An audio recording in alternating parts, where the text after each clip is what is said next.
vamos a ver un poco cómo fue la historia y algunos conceptos, ¿no? Uno de los grandes inventos que digamos, ha revolucionado, digamos, que ha sido, digamos, uno de los principios para que las redes ópticas tengan un desarrollo amplio actualmente, ha sido la invención del láser, ¿no? Tal es así de que desde que apareció el láser, ¿no? Ha habido como 10 inventos, y esos 10 inventos, digamos, que han ganado premio Nobel, ¿no? En el desarrollo, ¿no? Entonces, uno de los inconvenientes, por ejemplo, cuando recién apareció, digamos, porque llevar información en la luz, eso ha sido hace más de 100 años. El problema era que se llevaba información en la luz, pero a través de cómo se tenía que llevar. Ese era el inconveniente, o sea, utilizar el aire, ¿no? El cable. Entonces había muchas pérdidas, pero sí, digamos, se logró descubrir de que se podía llevar información en la luz, ¿de acuerdo? Bueno, ahí vamos a ver quién fue esa persona que, digamos, hizo esas pruebas, ¿no? Entonces, como dice, la invención del láser y el perfeccionamiento de los materiales vítricos dio un giro, dice, total en el campo de las comunicaciones, ¿no? Al demostrar que podía ser posible enviar señales de información por medio de señales luminosas, ¿no? Entonces, ¿por qué se estaba buscando ese tipo de, digamos, de llevar información en la luz? Porque cada vez el usuario es exigente, ¿no? El usuario cada vez, ¿qué es lo que quiere? Más ancha banda, ¿no? Porque quiere, de repente, primero, las primeras redes que aparecieron, redes de telefonía, pero las redes de telefonía eran analógicas, tenían problemas con interferencia, ruido, ¿no? Entonces aparecieron las redes digitales, ¿no? En las redes digitales de datos, pero después ya también se quería llevar a través del medio imágenes interactivas, entonces y las redes comenzaron a crecer, ¿no? Desde una red LAN a una red ya de área metropolitana, redes de área intercontinental, tal vez así de que ahora pues la fibra óptica se utiliza pues para cables submarinos, ¿de acuerdo? Y podemos tener pues distancias que pueden ser distancias de 6.000, de 10.000 kilómetros de fibra óptica, ¿de acuerdo? Claro, con equipos intermedios. Entonces, la creciente demanda de los servicios, entonces justifica pues de que el láser se haya ido perfeccionando a través de décadas, ¿no? Desde décadas, ¿de acuerdo? Un ancho de banda más amplio. ¿Para qué? Para llevar pues gran velocidad de conmutación. O sea, como las redes ahora, por ejemplo, mundiales, las redes intercontinentales, ¿qué exigen? Exigen que esa red pueda llevar caudales muy grandes de información a grandes distancias y a gran velocidad. Esas son exigencias pues, que solamente la fibra óptica podría hacer, ¿no? No lo podría hacer el cobre. Una red ADSL, ¿cuál es la distancia máxima? 5 kilómetros. Una red satelital, digamos, que sí podría cubrir una buena comunicación global, ¿no? Pero ciertos servicios se ven perjudicados, por ejemplo la voz, ¿no? La voz es sensible al retardo, entonces que la voz vaya a 36.000 kilómetros hacia el satélite y de ahí baje, el retardo pues es por lo menos unos 500 milisegundos. 500 milisegundos para una red es bastante. Las redes ópticas vamos a ver que el tratamiento lo hace pues en microsegundos, ¿de acuerdo? Entonces se justifica entonces llevar información en una onda de luz, ¿no? Por el ancho de banda amplio que ahora exigen pues los usuarios, ¿de acuerdo? Como por ejemplo ayer, por ejemplo, 64 kilómetros equivalían a una llamada a través de un alambre de cobre.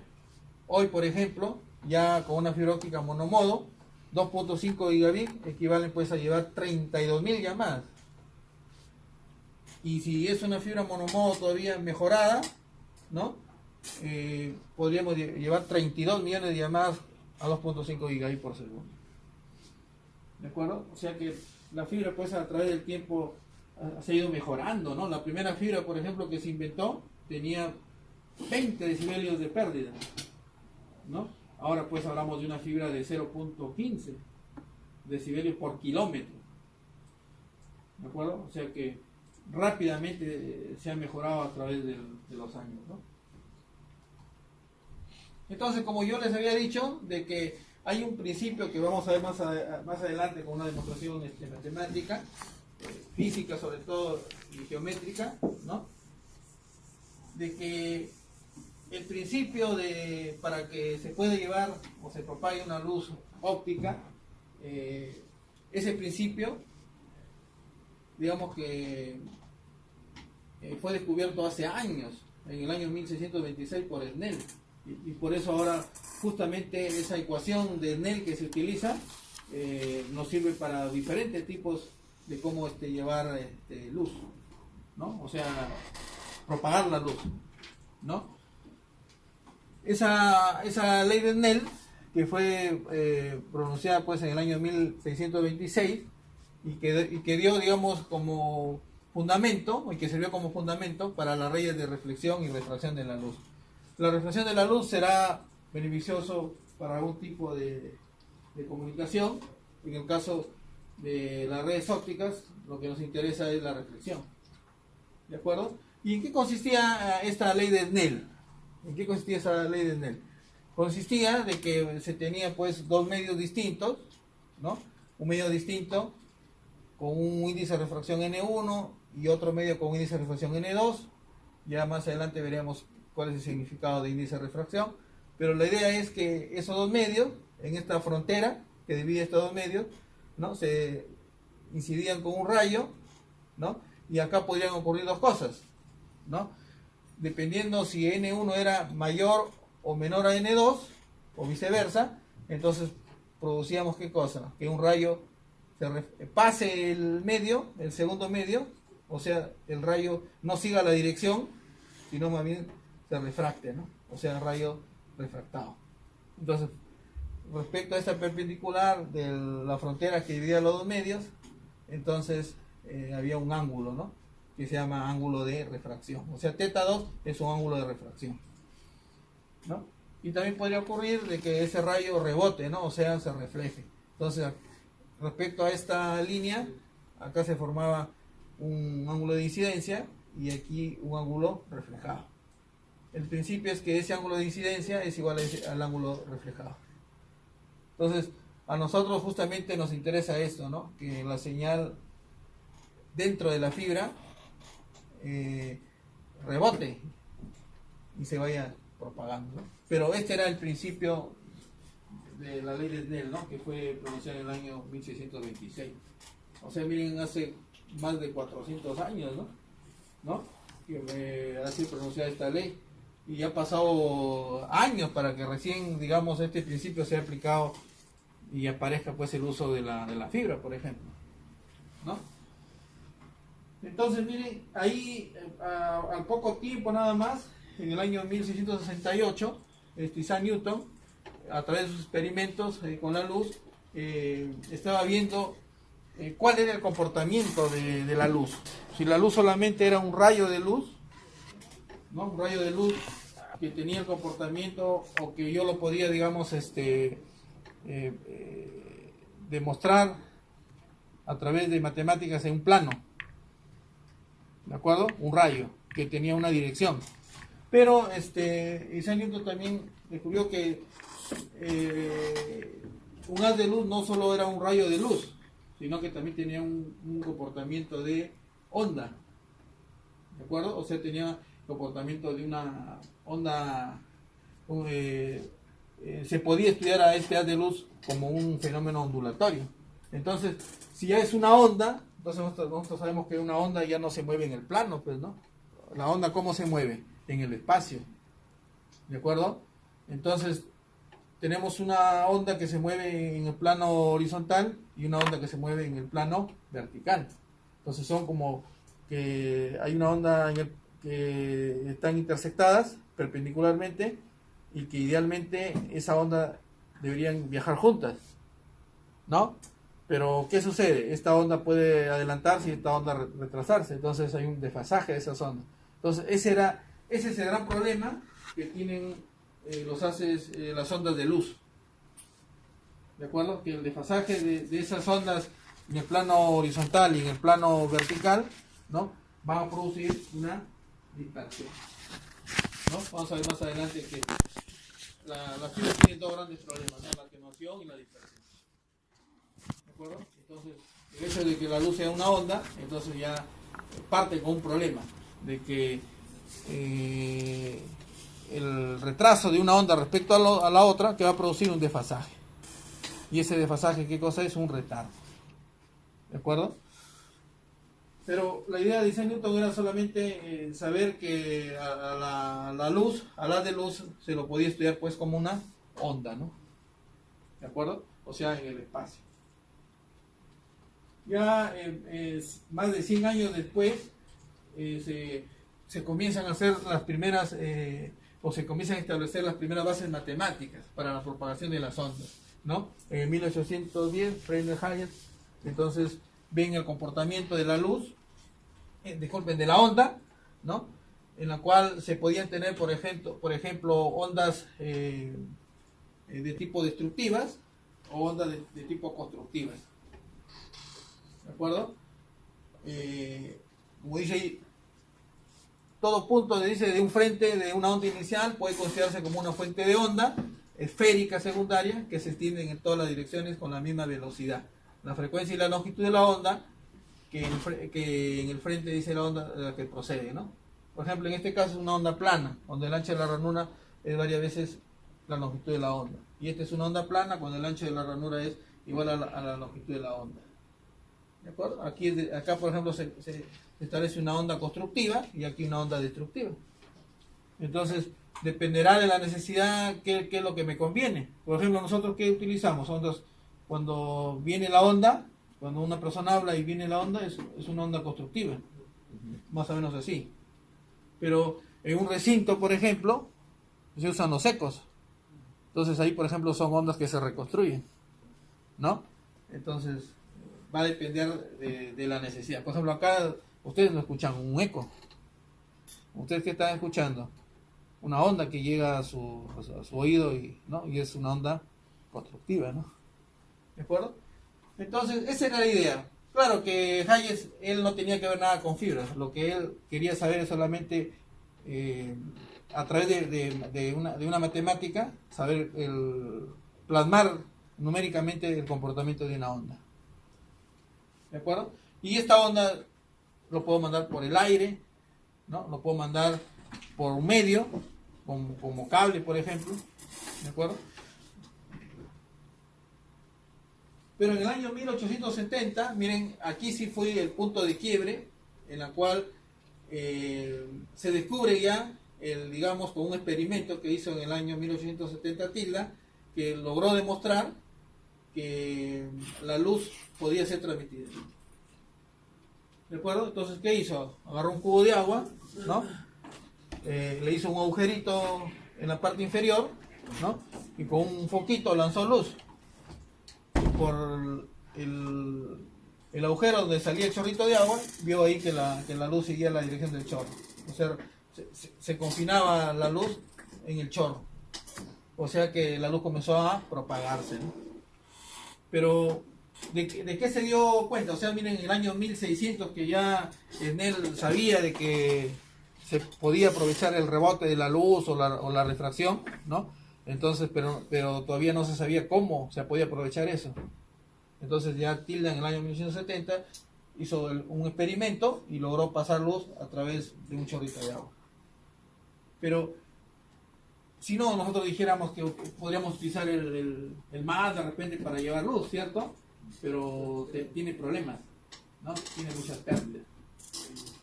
¿De acuerdo? Pero ya fue un paso importantísimo, ¿no? Que se podía llevar, que la luz se podía transportar.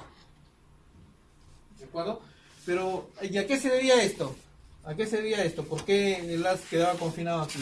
Porque el agua tiene un índice de refracción más grande que la luz, ¿no? ¿De acuerdo? O sea, disculpen, ya acá hay dos medios, ¿cierto? ¿Qué medios tenemos? El aire y el agua. ¿De acuerdo? Entonces, ¿quién tiene un mayor índice de refracción? El agua, respecto al aire, ¿no? El índice de refracción del aire, ¿cuánto es? Es 1. ¿De acuerdo? Del agua es más o menos 1.4, pues, más o menos, ¿no? Entonces, cuando el índice de refracción de un medio es mayor, entonces en ese punto, ¿qué va a pasar? Rebota la señal. ¿De acuerdo? Casi también por ahí, más o menos, unos 10 años después, otro inventor, Graham Bell, que aparte de inventar pues el teléfono, ¿no? Hizo un estudio de la posibilidad de transmitir ya información en un rayo de luz. O sea, en el primer caso solamente, ¿qué se logró hacer? De que la luz sea transportada. ¿De acuerdo? Ahora, ¿qué quiero? Llevar algo en esa luz. O sea, ya información, ¿no? Entonces eso lo hizo en el año 1880 Graham Bell, ¿no? Entonces agarró un transmisor, un espejito aquí, ¿no? Y emitió digamos con un micrófono, ¿no? Esta señal rebotaba se reflejaba hacia el sol y de aquí lo recepcionaba, ¿no? Pero ese experimento, digamos que fue bueno, pero solamente tuvo la desventaja que la distancia era corta, ¿no? Estamos hablando más o menos de 200 metros, ¿no? ¿De acuerdo? Pero ya sirvió, o sea, fue uno de los primeros experimentos en el cual ya se transmitía información, ¿no? A través de la luz. ¿De acuerdo? Eso fue en el año 1880, ¿no? Y después han ido sucediendo hechos, ¿no? En 1910, por ejemplo, Odros y Davis estudian el aspecto de la guía onda dieléctrica. Sabemos que el tipo de los elementos pasivos, o incluso el transmisor, o sea, un emisor de luz o un detector de luz, su construcción está fundamentada en base a que semiconductores. ¿De acuerdo? ¿Qué cosa es un semiconductor? ¿De acuerdo? Entonces es un semiconductor. ¿Qué es un semiconductor? ¿Quién?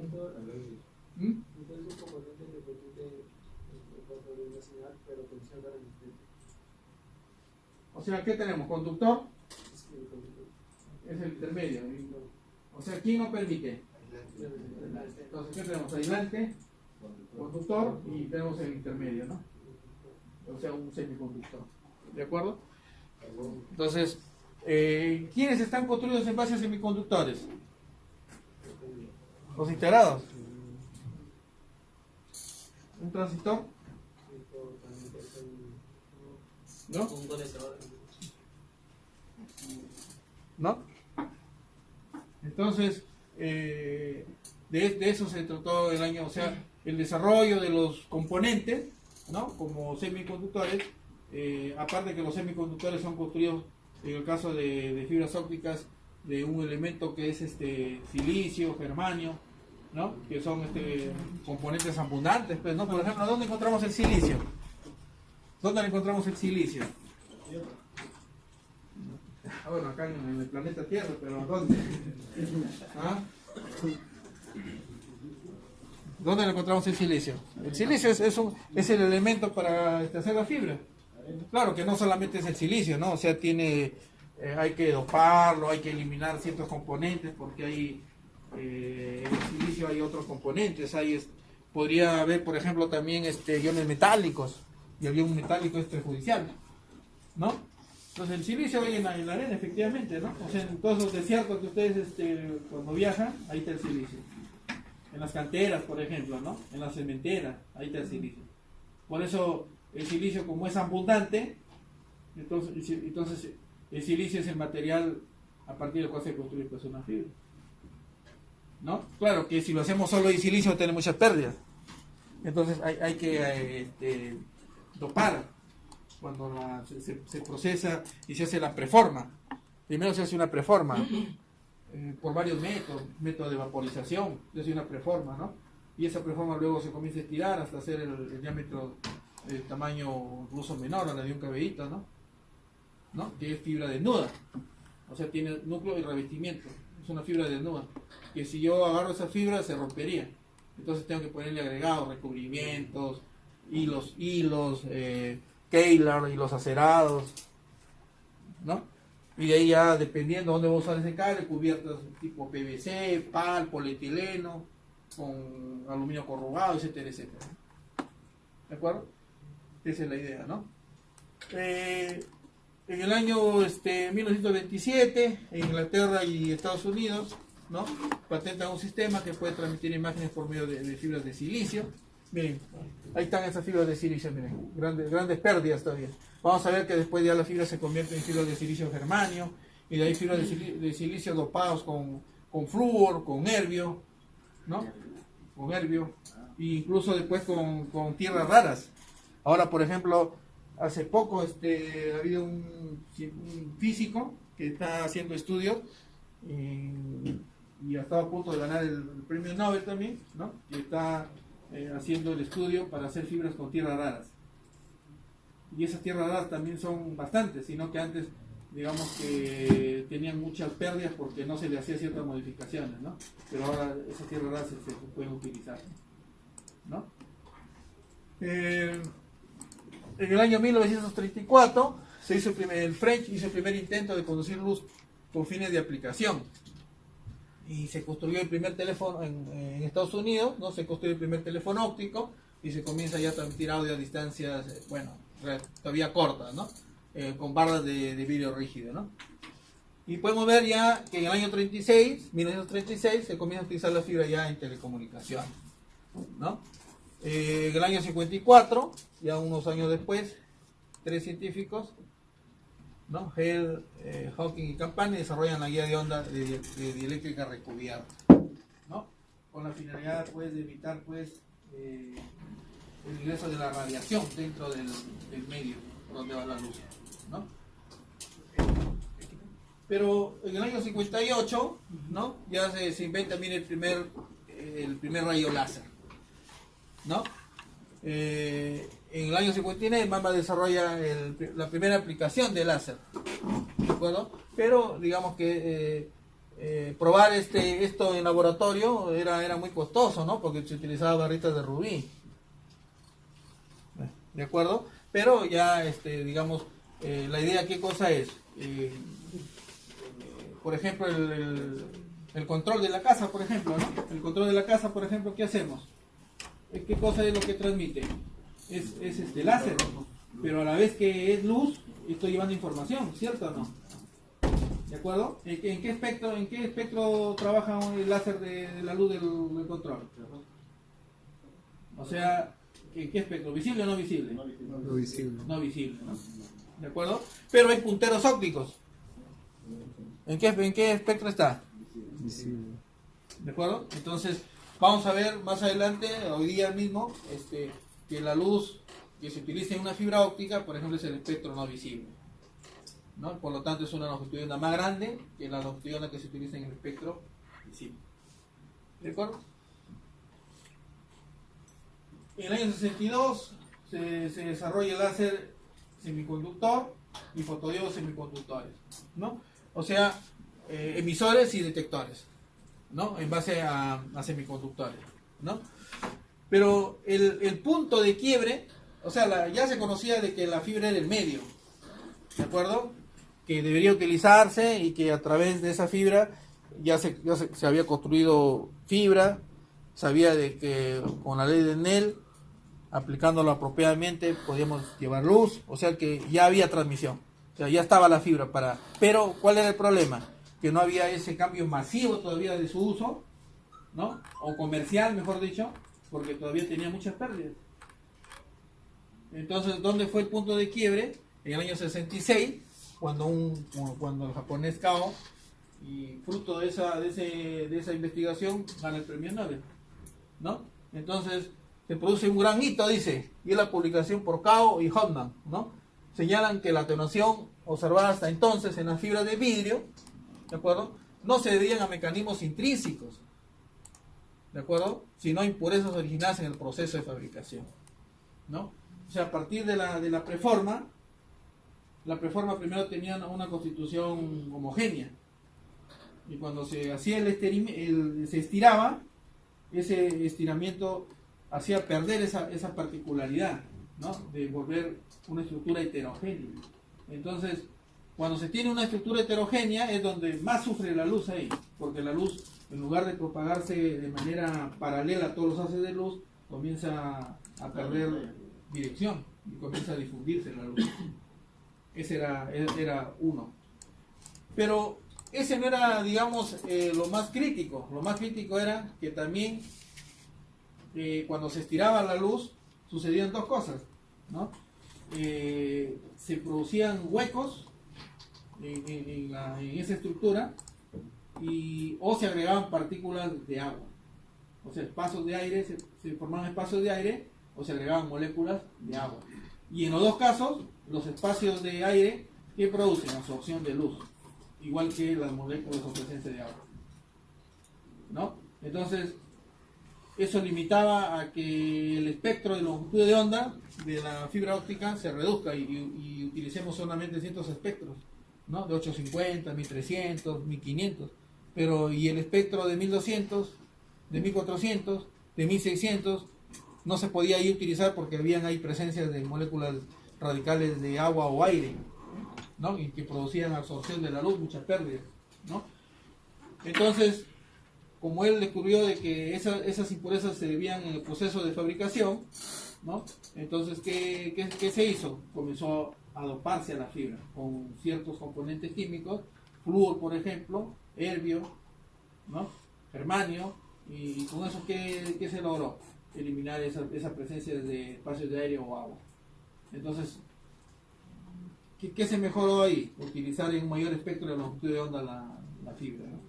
Y también comenzó a mejorarse el factor de atenuación, ¿no? Que es una fibra importante, ¿no? El factor de atenuación, la pérdida de dB por kilómetro, ¿no? Bueno, gracias a lo que hizo Kao, entonces ya comenzó Corning Glass World en el año 70, ¿no? Construye la primera fibra, pero esa fibra aún tenía una pérdida, miren, de 20 dB por kilómetro.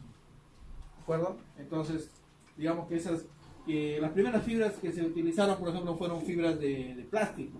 Hasta ahora se siguen en Alemania, en los países escandinavos, por ejemplo, en la industria utilizan fibras, pero no fibra de vidrio, sino de plástico. Esa fibra de plástico es para, no llega más pues de 300 metros, esa es la distancia máxima. Pero una fábrica, digamos, la parte de control, la de la maquinaria, donde, digamos, se implementa ahí los dispositivos ópticos, actuales sensores y que utilizan como medio la fibra, ¿no? No están a distancias tan grandes, pues, ¿no? 100 metros, 200 metros, y encima no se necesita gran velocidad, ¿no? Puede decir que van a operar en gigabits o megabits, es suficiente en kilobits. Entonces ahí se utiliza fibra de plástico. ¿De acuerdo? Corning hasta ahora sigue siendo una de las empresas más grandes. O sea, empresas que fabrican fibra son 3 o 4 a nivel del mundo. Pero ustedes pueden escuchar Panduit, pero Panduit no es fabricante de fibra, ¿no? Taiko Electronic, que ahora es o algo así, ¿no? Tampoco es fabricante de fibra. Ellos son agregados, ¿no? O sea, agregan agregados. Pero quien es fabricante de fibra, por ejemplo, es Corning, ¿no? Furukawa, ¿no? Corning, Furukawa, Drakma, que es una empresa hindú. O sea, son 3 o 4 empresas las que son fabricantes solo de fibra. Después ellos le venden a otras empresas que, digamos, integran ya agregados a la fibra, ¿no? Le ponen recubiertas, Kevlar, chaquetas, etcétera, etcétera. ¿De acuerdo? Y así, en el año 71 se desarrolla el láser de onda continua, ¿no? En el 72 el nivel de atenuación, miren, que antes en el 70 era de 20 dB, se reduce pues a 4 dB por kilómetro, donde se desarrollan fibras con el núcleo líquido, ¿no? En el año 73 el mismo Corning desarrolla una fibra con atenuación de 2 dB por kilómetro, y en el año 76 la empresa japonesa NTT Fujikura obtiene una fibra de 0,47 dB en 1300 nanómetros. ¿De acuerdo? próximo al límite debido a factores intrínsecos, ¿no? O sea, de Rayleigh. El hecho de que la fibra pues se haga estirado y haya perdido pues su estructura homogénea a heterogénea, es inevitable pues que la luz se difunda cuando se propaga, ¿no? O sea, a más distancia, ¿qué va a sufrir? Más va a sufrir la luz. Entonces es inevitable. O sea, ese es lo que se conoce como un factor intrínseco o factor de Rayleigh, ¿no? En el 77, miren, el MIC mejora incluso la atenuación a 0,2 por kilómetro, ¿no? Experimentos prácticos que se desarrollaron, pues, que desarrolló la empresa Bell Norten en Canadá. En el año 79 la atenuación ya es 0,12, pero ya no aquí se mejoró a 0,47 a 1300, ¿no? Entonces a 1550, que es una fibra monomodo, el factor de atenuación 0,12 dB por kilómetro. ¿De acuerdo? Entonces, pero las transmisiones hasta entonces eran transmisiones de una longitud de onda. O sea, el transmisor operaba a una longitud de onda y el receptor operaba a esa misma longitud de onda. Entonces, ¿quién llevaba la información en sí? La longitud de onda. Entonces alguien dijo, ¿y por qué no llevamos varias ondas en ese mismo hilo de fibra? Entonces en el año 85 simplemente el primer sistema WDM. WDM es multiplexador por división de longitud de onda, ¿no? Entonces eso, mire, ha evolucionado tanto que al principio se hablaba primero de WDM, ¿no?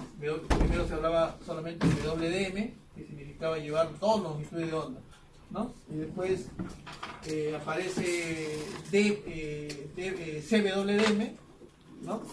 Que en un principio era más de dos longitudes, pero esto ha desarrollado tanto que hasta 32 longitudes de onda se considera CWDM.